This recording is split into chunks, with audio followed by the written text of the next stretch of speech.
نظر بد سے بچاؤ کے لیے احتیاطی تدبیر کے طور پر کیا کرنا چاہیے؟ سب سے پہلے تو اس معاملے میں ہم خود ہی مجرم ہیں۔ صحیح۔ ہم خود دعوت دیتے ہیں لوگوں کو کہ آؤ میرے پاس یہ ہے، مجھے گاڑی میں نے لے لی ہے، میں نے کارخانہ لگا لیا ہے، میں نے فلاں کام کیا، اس میں اتنا مجھے منافع ہوا ہے۔ جیسا کہ وہ آپ کو سورہ کہف میں واقعہ دو دوستوں کا، ایک کے پاس بہت بڑا خوبصورت باغ بھی تھا اور وہ تکبرانہ انداز میں اپنے باغ میں داخل ہوتا، تو وہ بیچارہ دوسرا جو تھا وہ مذہبی آدمی تھا، وہ اچھا تھا، اچھے ذہن کا مالک تھا، وہ کہتا تھا بھئی اللہ کا ذکر کر، اللہ کا شکر ادا کر، تکبر اور غرور سے بچ، یہ اس کی عنایت ہے، اس نے آج تجھے دی ہے، کسی اور کو بھی دے سکتا ہے، وہ قادر ہے۔ تو وہ باز نہیں آتا تھا۔ صحیح۔ تو اس کا نتیجہ کیا نکلا؟ بربادی ہوئی۔ ایسے ہی آج کیا ہے، مکان بنایا، دعوت دے دی ہر ایک کی، آؤ بھی تم بھی کھانا کھاؤ، تم دگے پک گئی ہیں جناب جی، کور میں شور میں ہیں،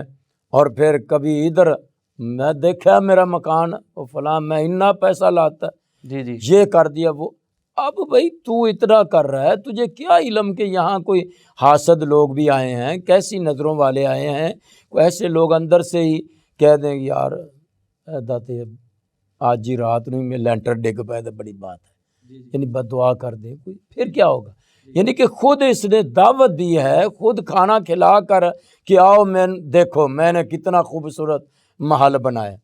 اس لیے تو رسول اکرم صلی اللہ علیہ وسلم نے فرمایا کہ تم اپنے آپ کو اتنا ظاہر نہ کرو،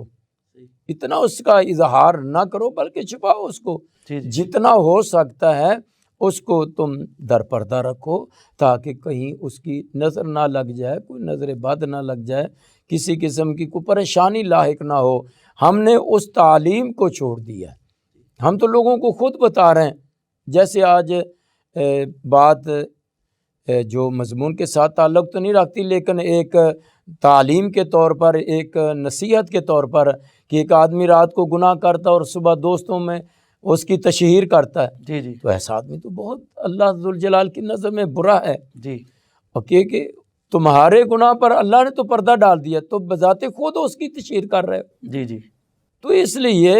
اگر گناہ کیا تو اس کی تشہیر تو نہیں نہ کرنی چاہیے، اس سے معافی مانگ لے، آج نہیں کل نہیں پرسوں، کسی وقت بھی اس کو معافی کی توفیق ہو جائے تو لوگوں کی نظروں سے تو محفوظ رہے گا نا، برا تو نہیں بنے گا۔ ایسے ہی اللہ نے دیا ہے مال،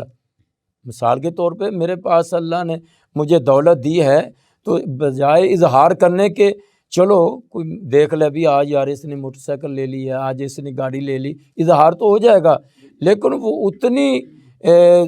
زیادہ نقصان دہ بات نہیں ہوگی جتنی خود وہ اس کا تکبر کر کے، غرور کر کے اس کو بتلا رہا ہے اور اس کا نقصان